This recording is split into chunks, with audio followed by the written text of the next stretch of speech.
Assalamualaikum warahmatullahi wabarakatuh. Alhamdulillah rabbil alamin wa bihi nasta'in wa ala umuri dunya waddin wa ala alihi wa sahbihi ajma'in. Ashhadu an la ilaha illallah wahdahu la syarika lah wa ashhadu anna Muhammadan abduhu wa rasuluh alladzi ikhtarallahu wa astafa la nabiyya ba'dah. Yang pertama-tama dan yang paling utama, marilah kita panjatkan puja-puji syukur kita ke hadirat Allah Subhanahu wa taala. Salawat dan salam tak lupa pula kita limpahkan kepada Nabi kita, Nabi besar Muhammad sallallahu alaihi wasallam. Salawat dan salam juga tak lupa pula kita limpahkan kepada keluarga dan sahabat beliau. Kata penghormatan saya kepada Ibu dosen kami selaku pembimbing mata kuliah hadis orientalis. Salawat kata penghormatan kami juga kepada kawan-kawan sekalian. Baik, pada kesempatan kali ini saya akan menjelaskan atau menjawab soal meetup dari kampus Yayan Takengon dengan mata kuliah hadis orientalis. Di sini kami ada ujian meetup dan di video ini saya akan menjawab satu persatu soal yang ada di meetup. Saya salah satu mahasiswa Yayan Takengon. Saya bernama Kurnia Abadi. NPM saya 2012 11281. Pertama di sini ada pengertian orientalisme beserta ruang lingkupnya.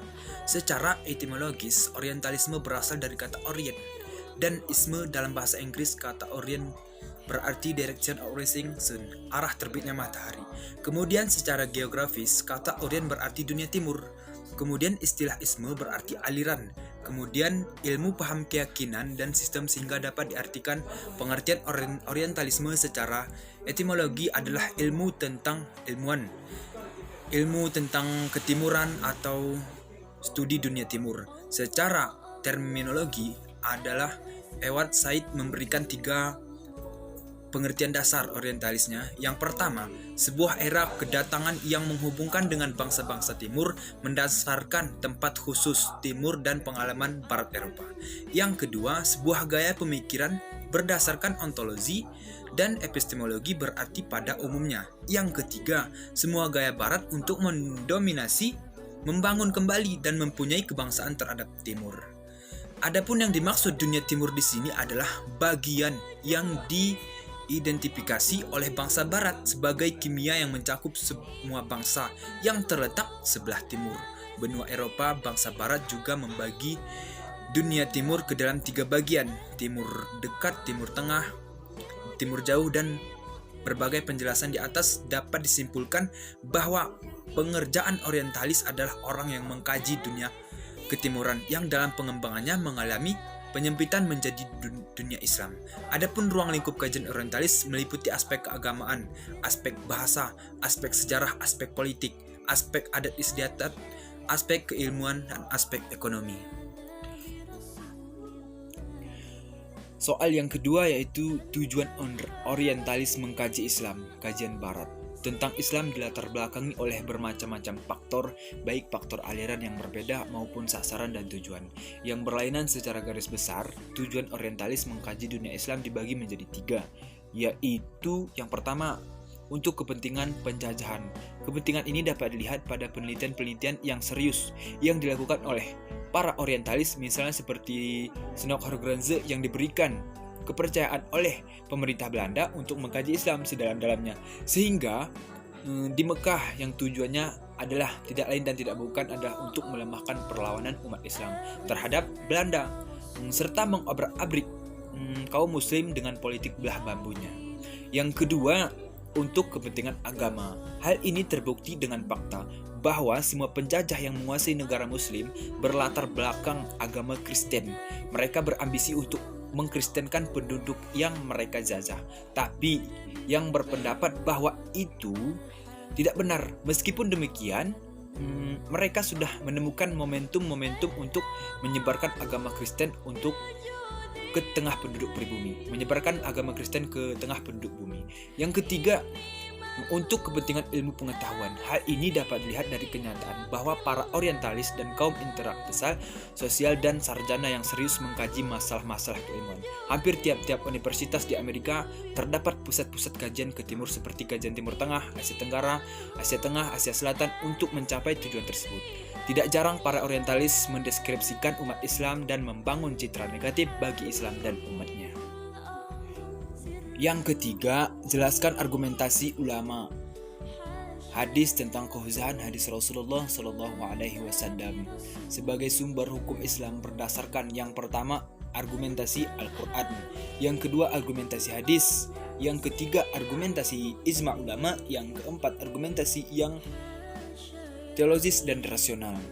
Yang pertama argumentasi berdasarkan Al-Quran. Di dalam Al-Quran terdapat beberapa ayat Nabi Muhammad SAW yang sangat penting dalam kaitan dengan agama. Peran tersebut tidak dapat digantikan oleh orang lain dalam posisinya sebagai Nabi. Karena itu penjelasannya, Nabi terhadap ayat-ayat Al-Quran sangatlah dibutuhkan. Karena kepadanya lah ayat-ayat itu diturunkan. Sekaligus dia pula yang paling paham terhadap makna dan maksudnya firman Allah dalam Al-Quran surah An-Nahl. Ayat ini menjelaskan bahwa Allah menurunkan Al-Quran kepada Nabi Muhammad SAW agar ia menjelaskan kepada manusia agar Al-Quran sehingga mereka dapat memikirkannya. Yang dalam menjelaskan kandungan ayat Al-Quran, Nabi Shallallahu Alaihi Wasallam menyampaikannya melalui hadis-hadis, baik berupa perkataan, perbuatan maupun bentuk yang lainnya. Yang kedua, argumen berdasarkan hadis. Kehuzahan hadis dapat diketahui juga melalui kenyataan Rasulullah Shallallahu Alaihi Wasallam sendiri. Melalui sabda-sabdanya, diantaranya pesan tentang keharusan menjadikan sebagai pedoman hidup kedua setelah Al-Quran. Yang ketiga, argumentasi ijma ulama. Menurut ijma para sahabat, para ulama mengamalkan hadis Rasulullah Shallallahu Alaihi Wasallam itu wajib. Tidak seorang pun diwajibkan taat kepada Rasulullah. Tidak seorang pun di antara mereka yang menolak wajibnya ketaatan kepada Rasulullah. Bahkan umat Islam telah bersepakat mengenai kewajiban mengikuti hadis. Kewajiban mengikuti hadis ini juga dikuatkan dengan dalil dari Al-Quran beserta hadis Nabi Muhammad. Yang keempat, argumen yang teologis rasional. Kehuzahan sebuah hadis dapat diketahui melalui argumentasi teologis rasional. Sekaligus menurut Muhammad Azab Al-Khatib, apabila seorang mengaku beriman kepada Rasulullah, logikanya, maka konsekuensinya atau logikanya adalah menerima segala sesuatu yang datang darinya yang berkaitan dengan urusan agama. Karena Allah telah memilihnya dengan menyampaikan syariatnya kepada manusia, Allah juga memerintahkan untuk beriman dan menaati Nabi dengan demikian. Menerima hadis sebagai hujah merupakan bagian yang tidak bisa dipisahkan dari keimanan seseorang. Apabila tidak menerima hadis sebagai hujah, maka sama halnya ia tidak beriman kepada Rasulullah. Jika tidak beriman kepada Rasul Allah, maka ia kafir karena tidak memenuhi salah satu rukun iman yang keenam. Yang keempat, 3 aspek penolakan autentisitas keaslian hadis oleh para orientalis. Yang pertama, aspek pribadi Nabi Muhammad. Argumen pertama yang membuat para orientalis meragukan autentisitas hadis bahwa hadis-hadis itu buatan manusia dan bukan wahyu menurut para orientalis. Pribadi Muhammad perlu dipertanyakan. Mereka bagi status Muhammad menjadi 3, yaitu sebagai Rasul dan kepala negara dan pribadi biasa. Yang kedua, aspek sanad mengkaitkan periwayatan hadis orientalis berkesimpulan bahwa semua standar hadis itu tidak yang asli dan yang palsu. Tidak dapat dibedakan secara pasti. Sanad yang disampaikan kepada Nabi Muhammad jauh lebih dilakukan daripada yang sampai kepada sahabat. Yang ketiga, aspek matan. Aspek matan menurut para orientalis pada umumnya dapat dikatakan bahwa kritik sanad merupakan salah satunya metode yang dipraktikkan para ahli hadis untuk menyaring hadis yang sahih dan yang tidak sahih. Matan hampir tidak pernah dipertanyakan kecuali bila isi sebuah hadis yang di sanadnya secara jelas bertentangan dengan Al-Quran, baru ditolak kalau isinya dapat diinterpretasikan sedemikian rupa sehingga menjadi selaras dengan Al-Quran dan hadis lain, maka hadis itu tidak dikritik. Soal yang kelima, pengertian hadis menurut ulama. Hadis dan bandingan pengertian ulama dengan menurut Ikhnas Golzihar, secara bahasa kata hadis berarti baru, yaitu jadi dominan asma, sesuatu yang baru, dan lawan katanya qadim, yang sesuatu yang lama. Adapun pengertian hadis secara istilah menurut ulama adalah segala sesuatu yang disandarkan kepada Nabi Muhammad SAW, baik berupa perkataan, perbuatan, ketetapan maupun sifatnya. Menurut Azaz Al-Khatib, yang dimaksud dengan hadis di kalangan ulama, hadis adalah segalanya berasal dari Nabi Muhammad SAW, baik perkataan, perbuatan maupun ketetapannya, sebelum diutus menjadi nabi ataupun sesudahnya. Tapi pada umumnya kata hadis dimaksudkan kepada sesuatu yang berasal dari nabi setelah diangkat menjadi nabi. Sedangkan menurut Ikhnas Golzihar, hadis adalah sesuatu disiplin ilmu yang bersifat teoritis. Sebagai Rezina Golzihar mengartikan hadis sebagai sebuah kisah dan komunikasi yang tidak hanya berlaku dalam terminologi keagamaan, tetapi juga bersifat sekuler yang terjadi pada waktu yang lalu ataupun pada masa tertentu. Dan Nasgor juga mengartikan hadis pada konteks sebuah legenda dongeng atau cerita. Soal yang keenam, jelaskan dengan singkat tentang kritikan Muhammad Mustafa terhadap pendapat Golzihar. Tentang pengertian hadis, Muhammad Azmi mengkritik pada pendapat Golzihar yang mengklaim bahwa istilah sunnah atau hadis itu adalah istilah dengan paganisme. Mustafa Sani yang kemudian diadopsi oleh Islam. Menurut Azami, penggunaan kata sunnah dalam syair-syair zahiliyah dan juga dalam Al-Quran dan sunnah merujuk makna etimologis bahasa. Dari kalimat tersebut, sebagian jalan perjalanan syariat dan jalan hidup itulah makna hakiki. Asalnya, kalau hanya karena sesuatu, istilah bahasa Arab di era Zahiliyah menjadikannya dihukum, atau istilah paganisme, maka seluruh kosakata bahasa Arab adalah organisme ini, pendapat yang tidak rasional dan konteks ini.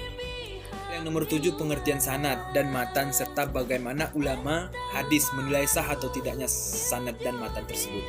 Sanad menurut bahasa berasal dari kata sanada yasnudu husnudan, yang artinya sesuatu yang menonjol dari tanah atau tanah yang tinggi.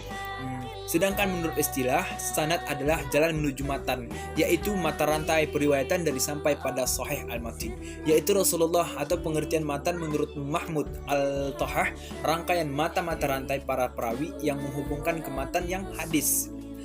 Matan secara bahasa berarti pendukung, jalan tanah yang keras dan tinggi. Zamak dari kata matan adalah mutun. Kata matan dari ilmu hadis ialah mengunjung sanad, atau lebih jelasnya matan adalah materi berita, yakni lafal teks hadis yang berupa perkataan, perbuatan, atau ketetapan takrir atau sifat-sifat yang disandarkan kepada Nabi Sallallahu Alaihi Wasallam dan sahabat maupun tabi'in, yang letaknya dalam sesuatu hadis pada pengunjung. Adapun cara ulama mengetahui soal sah atau tidaknya sebuah sanad atau matan hadis yang dengan melihat kerja sebagai berikut. Yang pertama, itu terbagi menjadi beberapa. Yang pertama, sanadnya bersambung. Yang kedua, perawinya bersifat adil. Yang ketiga, perawinya dafet. Yang keempat, tidak ada sayat. Yang kelima, terhindar dari illat. Jadi pandangan dari keempat para tokoh orientalis terhadap sanad dan matan hadis itu sebenarnya sama. Hanya saja ada beberapa perbedaan dari segi penyampaian mereka. Mereka berpendapat bahwa sanad dan matan hadis itu adalah sesuatu yang palsu. Dan mereka juga berpendapat bahwa sanad dan matan hadis itu hanyalah sebuah rekayasa yang dibuat oleh umat Islam terdahulu, baik pada abad pertama, kedua maupun ketiga Hijriah. Soal yang ke-9, bantahan Muhammad Mustafa Azmi tentang para orientalis yang mengklaim. Yang pertama, kenyataan sejarah pembuktian bahwa pemakaian sejak masa Nabi, seperti anjurannya kepada para sahabat yang menghadiri majelis Nabi untuk menyampaikan hadis kepada yang tidak hadir. Yang kedua, mayoritas pemalsuan hadis terjadi pada tahun ke-40 Hijriah yang dipicu oleh persoalan politik, karena di antar umat Islam pada saat itu keimanannya sangat lemah, sehingga membuat hadis untuk kepentingan partai politik atau golongan-golongan yang mereka. Yang ketiga, objek penelitian orientalis di bidang sanad tidak dapat diterima karena mereka teliti bukan kitab-kitab hadis, melainkan kitab peta pemikiran. Salah teori. Yang keempat, teori proyek tembak yang dijadikan dasar argumentasi berdasarkan contoh-contoh hadis yang dijadikan sampel, karenanya menjadi gugur dan banyaknya jalan periwayatan satu hadis. Yang kelima, pernah terjadi perkembangan dan perbaikan terhadap tanah, seperti membuat hadis yang maupun atas menjadikan mutasil hadis. Yang demikian pula tuduhan bahwa hanya dipakai untuk menguatkan suatu pendapat atau suatu mazhab yang merupakan tumbuhan yang tidak mempunyai bukti melawan realitas sejarah yang pasti. Yang keenam, penelitian dan kritik ulama hadis dan sanad matan. Hadis dengan segala kemampuan mereka dibutuhkan atas dasar kekuasaan dan tanpa tendensi duniawi.